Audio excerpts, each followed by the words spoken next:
ফুটের গোল্ডি সরিষার তেলে চকচকে বডি যেন গোল্ডেন মোল্ডি লাল ধুলায় মাখামাখি খালি পায়ে চোরকার মাটির বাংলা মাটির মানুষ মাটির মুখে চোরপা ঢোল বাজে পিঠে রইতে গান ধরে হিতে বলি তোর ভাই মাইকে বলি না কথা গীতে।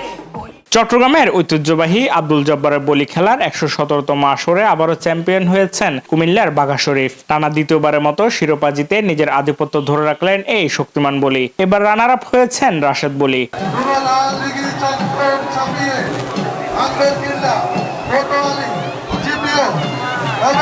শনিবার ২৫ এপ্রিল নগরের ঐতিহাসিক লালদিঘি ময়দানে হাজারো দর্শকের উপস্থিতিতে জমজমাট লড়াইয়ের মধ্য দিয়ে শেষ হয় শতবর্ষী এই আয়োজন। উদ্বোধনী অনুষ্ঠানে প্রধান অতিথি হিসেবে উপস্থিত ছিলেন চট্টগ্রাম মেট্রোপলিটন পুলিশের কমিশনার হাসান মোহাম্মদ শওকত আলী। এবারের আসরে দেশের বিভিন্ন জেলা থেকে মোট ১০৮ জন বলি অংশগ্রহণ করেন। কুমিল্লা, ব্রাহ্মণবাড়িয়া, নোয়াখালী, ফেনী, কক্সবাজার, রাঙ্গামাটি ও খাগড়াছড়ি সহ উত্তরবঙ্গের বিভিন্ন অঞ্চল থেকে আগত প্রতিযোগীদের উপস্থিতিতে প্রতিযোগিতা হয়ে ওঠে অত্যন্ত প্রতিদ্বন্দ্বিতাপূর্ণ।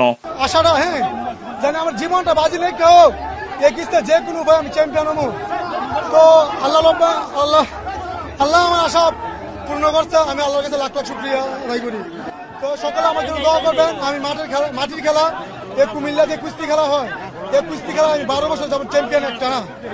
এই আমি চট্টগ্রাম লালদিঘির ময়দানে আব্দুল জব্বর সাহেবের বলি খেলা আমি তিনবার চ্যাম্পিয়ন হয়েছি।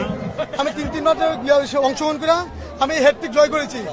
বলি আমার জন্য দোয়া করবেন, আমি যেন খেলতে পারি আশার দিয়ে ফাইনালে জয়যুক্ত করতে পারে।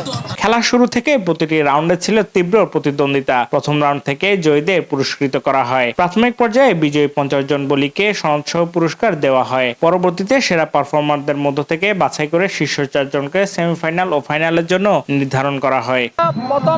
প্রথম দ্বিতীয় তৃতীয় চতুর্থ ৪ জনকে পুরস্কার দেব এবং যারা অংশগ্রহণ করেছেন, যারা প্রথম রাউন্ডের ৪০ জন ছিল তাদেরকে ক্যাশ দিব, যারা অংশগ্রহণ করেছে তাদের প্রত্যেকদেরকে আমরা একটা অনারিয়াম দেব। এবারে ফাইনালে মুখোমুখি হন কুমিল্লার রাশেদ বলি এবং সাবেক ২ বারের চ্যাম্পিয়ন বাঘা শরীফ। তুমুল প্রতিদ্বন্দ্বিতাপূর্ণ লড়াই শেষে বাঘা শরীফ জয় নিশ্চিত করে তৃতীয়বারের মতো শিরোপা ঘরে তোলেন। তার এই ধারাবাহিক সাফল্যে দর্শকদের মাঝে ব্যাপক উচ্ছ্বাস তৈরি করে।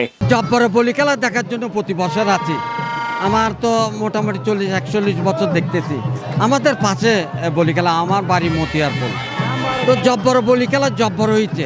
এটা জব্বর বলি খেলায় আমরা যখন আগে যুগে ছিলাম তখন এখানে বাস্কপ দেখাইতো।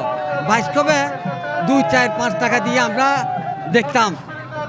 ওখানে আমরা কি দেখতাম, মালহাবানুর বিয়ারে অনু মিয়ার সাথে রে। ভালো লাগে, এখানে সবকিছু দেখে। খেলা শেষে বিজয়ীদের হাতে পুরস্কার তুলে দেন চট্টগ্রাম ৯ কোতোয়ালি আসনের সংসদ সদস্য আবু সুফিয়ান। এ সময় সিটি মেয়র ডক্টর সাদাত হোসেনের পক্ষে উপস্থিত ছিলেন চট্টগ্রাম সিটি কর্পোরেশনের সচিব আশরাফুল আমিন সহ অন্যান্য অতিথিরা। বলি খেলাকে ঘিরে ২৪ ও ২৫ এপ্রিল দুদিনব্যাপী বৈশাখী মেলার আয়োজন করা হয়। মেলায় দেশীয় পণ্য, মাটির তৈজসপত্র, বাঁশ ও কাঠের হস্তশিল্প, খেলনা ও বিভিন্ন খাবারের স্টল বসে। শিশু কিশোরদের জন্য নাগরদোলা ও বিনোদনের নানা আয়োজন ছিল। ফলে পুরো লালদিঘি এলাকা উৎসবমুখর পরিবেশে পরিণত হয়।